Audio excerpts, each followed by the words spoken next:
ರೈತ ಆತ್ಮಹತ್ಯೆ ಮಾಡಿಕೊಳ್ಳುವುದು ನಿಲ್ಲುತ್ತದೆ ಸ್ವಾಮಿ, ನಿಲ್ಲುತ್ತದೆ ಅಂತ.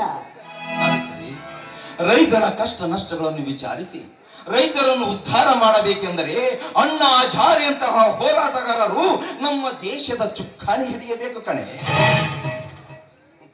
ಹೋಗ್ಲಿ ಬಿಡಿ ಸ್ವಾಮಿ, ಪರರ ಚಿಂತೆ ನಂಬಿಕೆ ಬೇಕು.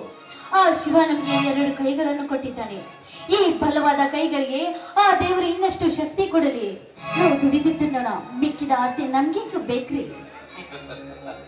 ಸಾವಿತ್ರಿ, ಇದು ಆಸೆಯ ಮಾತಲ್ಲ.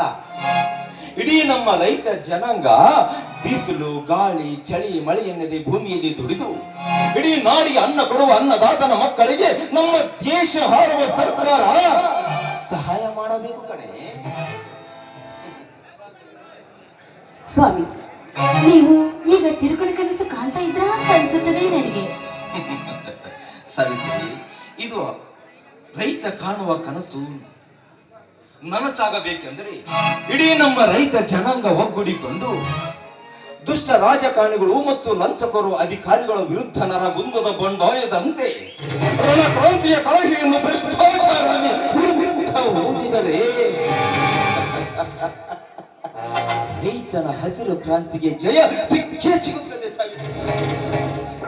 ಸ್ವಾಮಿ, ಈ ರೈತ ಜನಾಂಗವನ್ನು ಒಗ್ಗೂಡಿಸಿ ಸರ್ಕಾರದ ವಿರುದ್ಧ ಹೋರಾಟ ನಡೆಸಿದ್ದೇ ಆದ್ರೆ ಬರಗಾಲದಲ್ಲಿ ಬಿಸಿಲಿನಲ್ಲಿ ಮಳೆ ಬಂದಂತಾಗುತ್ತದೆ. ನಿಮಗೋಸ್ಕರವ ಬಿಸಿ ಬಿಸಿಯಾದ ಹೋಳಿಗೆ ಮಾಡಿದ್ದೇನೆ, ಶೇಂಗಾ ಚಟ್ನಿ ಮಾಡಿದ್ದೇನೆ, ಒಗ್ಗರಣೆ ಅನ್ನ ಕೂಡ ಮಾಡಿದ್ದೇನೆ. ಬನ್ರಿ, ಆ ಗಿಡದ ನೆರಳಿಗೆ ಕುಳಿತುಕೊಂಡು ಊಟ ಮಾಡಿಬಿಡಂತೆ ನೀವು.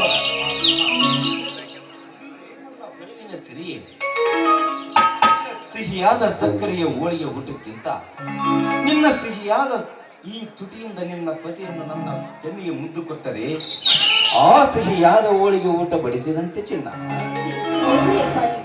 ಇಷ್ಟು ವಯಸ್ಸಾದ್ರೂ ಕೂಡ ನಿಮ್ಗೆ ರಸಿಕತೆ ಅನ್ನೋದೇ ಹೋಗಿಲ್ವೇನ್ರಿ ನಿಮ್ಗೆ? ಹುಣಿಸಿ ಮರ ಮುಪ್ಪಾದರೂ ಅದರ ಹುಳಿಗೆ ವಯಸ್ಸು ಕಮ್ಮಿ ಆಗುತ್ತದೆ. ಸುಮ್ಮನೆ ತಬ್ಬಿಕೊಂಡು ನನ್ನನ್ನು ಪ್ರೇಮ ಲೋಕಕ್ಕೆ ಕಳಿಸಿಕೊಡಬಾರಿ ನನ್ನ ಸುಖ. ಶ್ರೀಮತಿ ಕೈ ಹಿಡಿದಾಗ ನಿನ್ನ ಗುಣವತಿ ಜತೆಯಾದಾಗ